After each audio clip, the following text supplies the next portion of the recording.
Okay. And then we all mute now to have a good listen to Mike.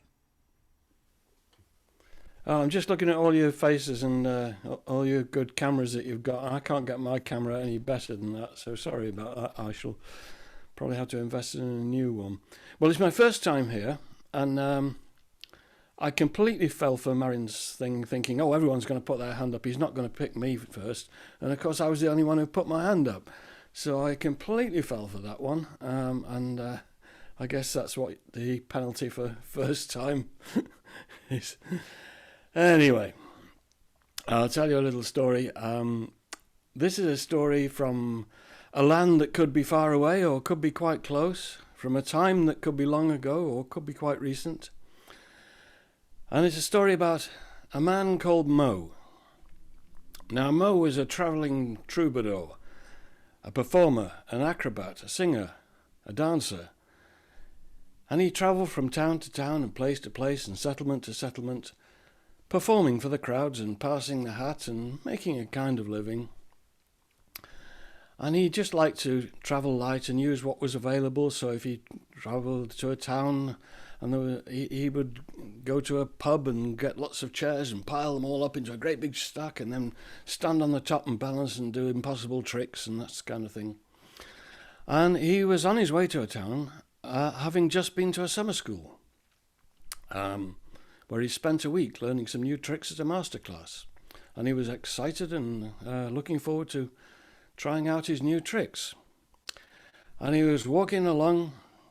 It was a blistering hot day. The sun was beating down. There was no shade. And he was getting hot and tired. It was the middle of the day. So he looked for somewhere to take some rest in the shade. But the sun was directly overhead and he couldn't find anywhere. And he sort of scrambled along around some rocks off the track and couldn't really find anything. And then he saw an entrance to a little cave. So he climbed his way into this cave, and it was cool and dry, and he lay down to sleep. But just as he was dropping off, he saw at the far end of the cave something glinting. So he went to have a look what was there. And there was a pile of candlesticks, cutlery, jewellery, rings, necklaces, gold coins. There was no doubt that this was the loot from a robber's stash. And being a sensible kind of fellow, he thought, oh great, no I won't. I'll get out of here fast. This could only lead to trouble. So Mo left the cave and ran. And he kept looking behind him to see if those robbers were following him. And he ran faster and faster, and he kept looking behind him, he ran faster and faster, and he didn't look where he was going, and suddenly he ran into 3 big, hairy fellows. The one in the middle was particularly big and fierce-looking, bent nose, scars down his face, cauliflower ears, black eyes, hadn't shaved for weeks and hadn't washed for months, and his 2 companions were just as bad. These guys were bad guys. Tattoos, you know the sort, missing teeth, bad breath. Hello, my friend, what are you doing here then? Where are you going in such an hurry? And Mo said, oh, I'm not going anywhere. I'm going from where I'm running away. Oh, well, what are you running away from then? Oh, there's a cave back there and it's full of robbers' loot and I don't want to meet the robbers. Now, Mo should have guessed that, East London accents and all that, these guys were the robbers. But he was too late. Well, you better come with us then, hadn't you? And the big guy in the middle threw Mo over his shoulder, and they went back to the cave. They both had sacks, the other 2 guys had sacks over their shoulders, full of loot clinking away. These were definitely the bad robbers. And as they went, they laughed and joked, and Mo learned that the big guy who was carrying him was called Slab, and the other 2 were called Toad Fart and Rat Weasel. And they were really nasty guys.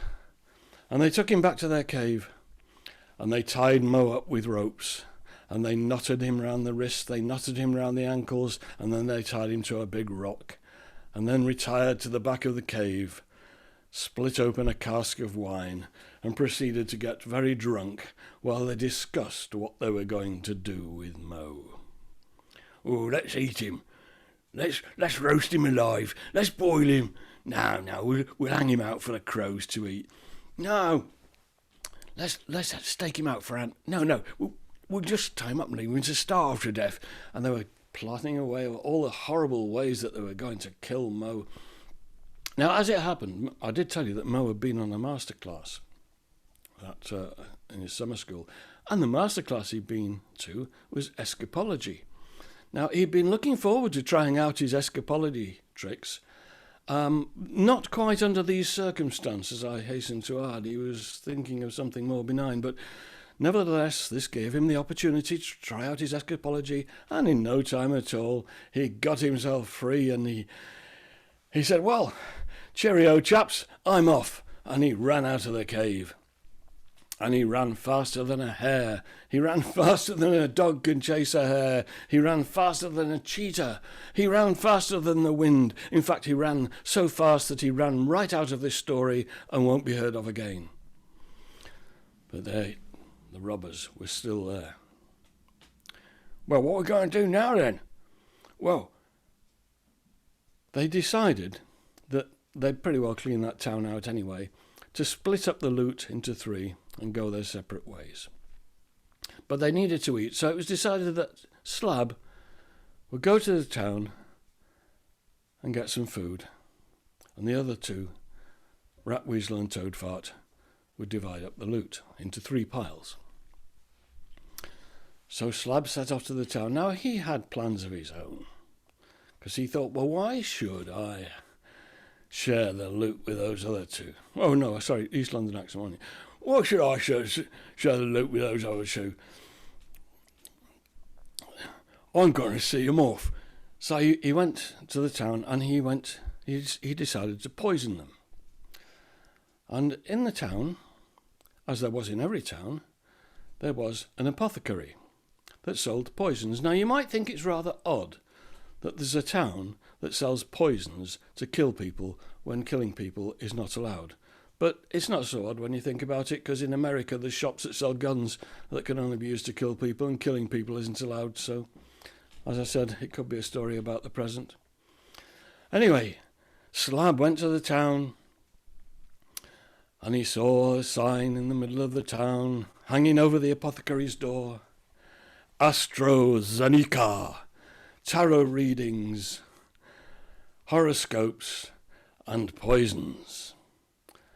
And he went in the shop, and there was a man standing behind the counter. "Oh, hello, sir. Have you come for a tarot reading?" "No, I've come to buy some poison." "Oh, poison, is it? Right. Do you want swift and painless or slow and agonising?" "Well, I'd like quick and agonising, actually." "Oh, all right then. We can do quick and agonising. Yes, I recommend the venoms for that. We've got snake venom, toad venom, spider venom. Trouble with the venoms is you've got to get them under the skin, so you've got to put them on the end of your dagger light and stab them. Well, I might as well just stab them then." "Well, true. We do have plenty of plant poisons, though. We've got the henbane and the hemlock and the belladonna and the digitalis, and we've got the mushrooms, the destroying angel, the death cap, and of course we've got everyone's favourite, the strychnine. Goes very well in cider. Now, I do have to say that all our poisons are organically grown, vegan friendly, dairy free, and free of allergens, so you'll be quite safe giving these poisons to is it for the wife? It's usually the wife. Or is it or do you want some for the wife and the lover as well? Well, actually, I'd like enough for about 6, I think. Oh, you're having a party, are you? Right. I'll tell you what.